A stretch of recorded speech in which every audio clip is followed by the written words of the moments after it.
একবার ভাবুন তো, সকালবেলা ঘুম থেকে উঠে ব্রাশ করবেন কিন্তু এক ফোঁটা পানি নেই। তৃষ্ণায় বুক ফেটে যাচ্ছে কিন্তু গ্লাসে কেবলই শূন্যতা। আমাদের কাছে এটা হয়তো কাল্পনিক দৃশ্য, কিন্তু দেশের কোটি মানুষের কাছে এটা প্রতিদিনের নিষ্ঠুর বাস্তবতা। আমাদের গ্রাম বাংলায় একটা চিরন্তন প্রবাদ আছে, পানির অপর নাম জীবন।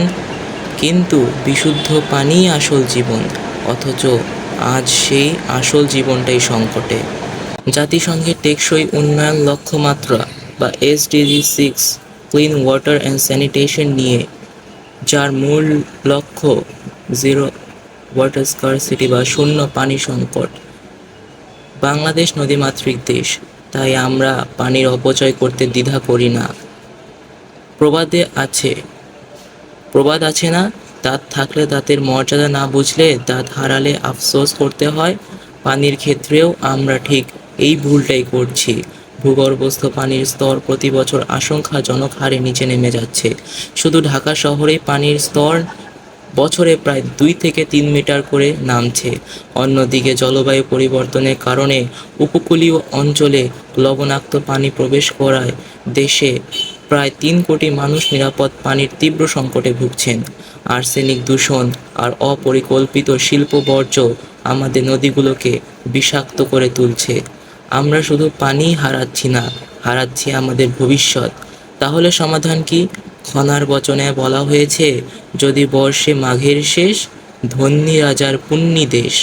অর্থাৎ সঠিক সময়ে প্রকৃতির পানি সংরক্ষণ করা কতটা আশীর্বাদ তা আমাদের পূর্বপুরুষেরা জানতেন।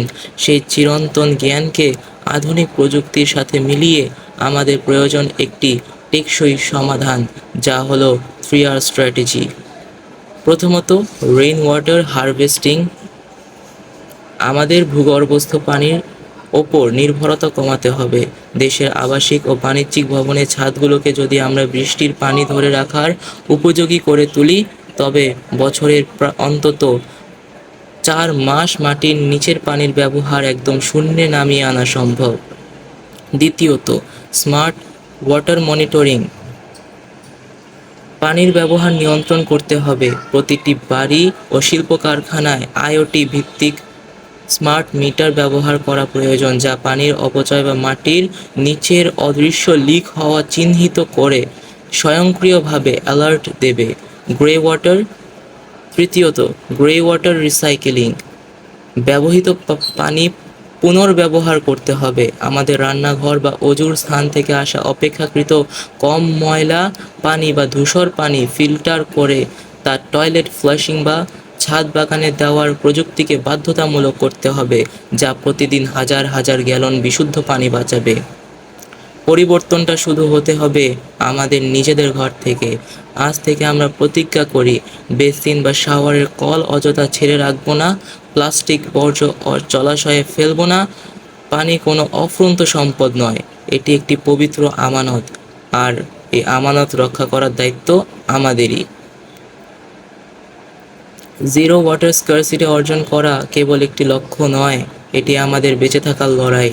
আসুন আমরা হাত মেলাই টেকসই বাংলাদেশ করতে, যেখানে প্রতিটি ফোঁটা পানি সুরক্ষিত থাকবে আগামী প্রজন্মের জন্য।